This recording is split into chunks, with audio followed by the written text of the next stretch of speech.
Pancasila. Panca means five, Sila means principle. Assalamualaikum warahmatullahi wabarakatuh. Perkenalkan, saya Yuni dengan NIM 0494240051, Prodi Teknologi Pangan, Universitas Terbuka Jakarta. Video ini saya buat untuk memenuhi tugas mata kuliah Pancasila dengan tema pelajaran dari sejarah Pancasila bagi generasi muda. Proses lahirnya Pancasila melibatkan beberapa tahap penting, mulai dari sidang BPUPKI, perumusan Piagam Jakarta, hingga pengesahan oleh PPKI. Di sini saya akan menjelaskan mengenai tahapan-tahapan tersebut. Pertama, BPUPKI atau Badan Penyelidik Usaha-Usaha Persiapan Kemerdekaan Indonesia.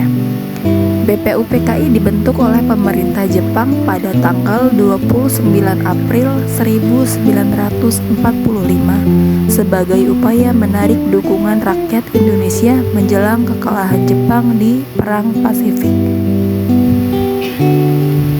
Badan ini bertugas mempersiapkan kemerdekaan Indonesia.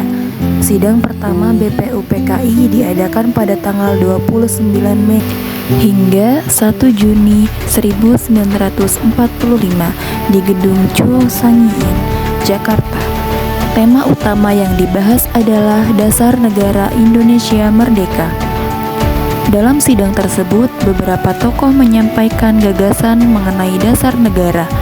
Muhammad Yamin mengusulkan 5 dasar negara, yaitu peri kebangsaan, peri kemanusiaan, peri ketuhanan, peri kerakyatan, dan kesejahteraan rakyat. Supomo juga menyampaikan usulan dasar negara yang terdiri dari persatuan, kekeluargaan, keseimbangan lahir dan batin, musyawarah, dan keadilan rakyat.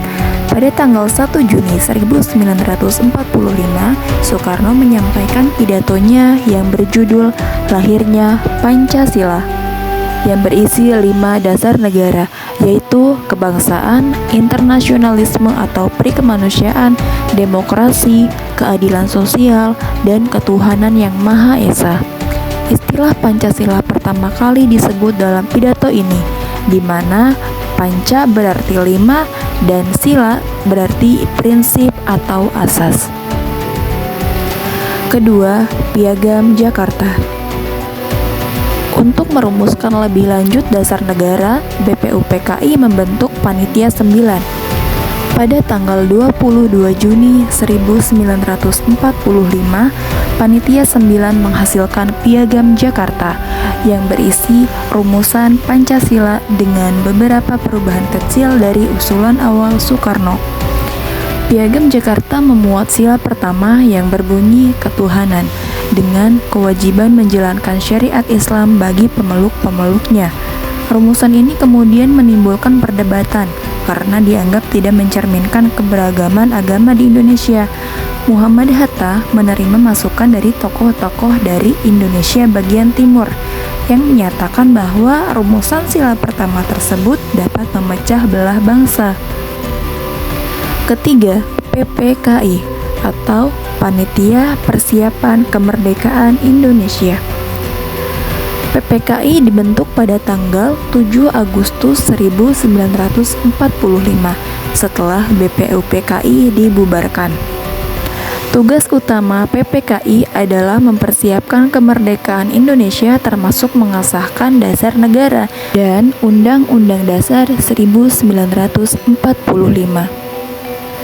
Pada tanggal 18 Agustus 1945, PPKI mengadakan sidang untuk mengesahkan Undang-Undang Dasar 1945 yang mencantumkan Pancasila sebagai dasar negara yang sah.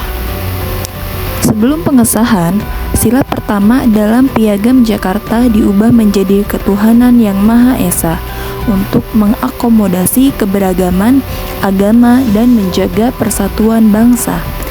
Dengan demikian, Pancasila secara resmi menjadi dasar negara Indonesia yang tercantum dalam pembukaan Undang-Undang Dasar 1945. nilai-nilai luhur yang tercermin dalam perumusan Pancasila, yaitu mendengarkan dan menghargai pendapat orang lain, menerima keputusan yang diambil dalam rapat atau pertemuan, kerja keras, rendah hati, mengutamakan persatuan, rela berkorban, serta melaksanakan keputusan bersama. Nilai-nilai ini menjadi panduan hidup berbangsa dan bernegara bagi seluruh rakyat Indonesia. Sebagai generasi muda saat ini, ada beberapa pelajaran penting yang bisa kita ambil dari proses lahirnya Pancasila dan relevansinya dalam kehidupan kita sehari-hari. Yang pertama, pentingnya musyawarah dan toleransi. Proses perumusan Pancasila mengajarkan kita untuk selalu mengedepankan musyawarah dalam menyelesaikan masalah dan menghargai perbedaan pendapat. Dalam era digital ini, di mana informasi tersebar dengan cepat dan seringkali memicu perpecahan, kemampuan untuk berdialog secara konstruktif dan menghargai pandangan orang lain sangatlah penting. Kita harus belajar mendengarkan, memahami, dan mencari titik temu, bukan memperuncing perbedaan. Yang kedua, semangat persatuan dan kebangsaan. Para pendiri bangsa kita berasal dari berbagai latar belakang, suku, budaya, dan agama.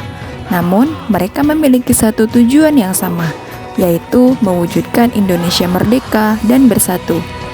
Semangat ini harus terus kita jaga dan pelihara.